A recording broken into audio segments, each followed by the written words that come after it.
ये पेशावर का इलाका अंदर शहर है और ये रास्ता मशहूर कपूर हवेली की तरफ जाता है। कपूर हवेली दरअसल बॉलीवुड पर राज करने वाले मशहूर कपूर अदाकारों और अदाकाराओं का आबाई घर था, जिसको वो तकसीम हिंद के दौरान मुसलमानों पर बेचकर पेशावर से कूच कर गए थे। हमारे वालिद साहब इधर रहते थे, उनसे मतलब अच्छा दूध बूध लेते थे हमसे, अच्छा ताल्लुकात था, अच्छे लोग थे। फिर ऋषि कपूर आए, उनसे भी हम मिले हैं।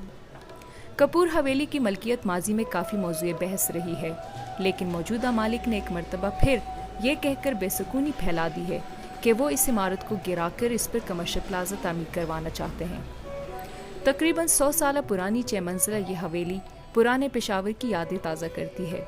ये एक खूबसूरत इमारत है जिसके हर मंजिल की बैरूनी और अंदरूनी तर्ज तामीर नहायत मुतासिर कुन है। हर कमरे में मुनासिब रोशनी का इंतज़ाम है और बड़ी बड़ी शानदार खिड़कियां हैं जो बाजार की जानिब खुलती हैं। आसपास के मकीनों का ये कहना है कि ये एक पुरानी इमारत है और अच्छा यही होगा कि हुकूमत इसको प्रिजर्व करे। अगर नहीं कर सकती है तो फिर इसको मुकम्मल तौर पर गिरा दिया जाए, क्योंकि इससे उनको ख़तरा है। घर के उक़ब में एक बड़ी सहन है जहां मोहल्लेदार आजकल गाय भैंस से पालते हैं।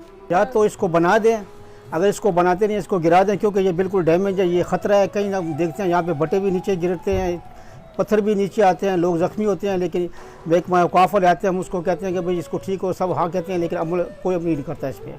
हवेली का बहुत सा हिस्सा गिर चुका है और दीवारों में दरारें पड़ चुकी हैं, जिससे ये अंदाज़ा लगाना मुश्किल है कि इतनी देर लगाने के बाद आया सूबाई हुकूमत इसको प्रिजर्व कर सकेगी या इसको यूं मिटने के लिए छोड़ दिया जाएगा।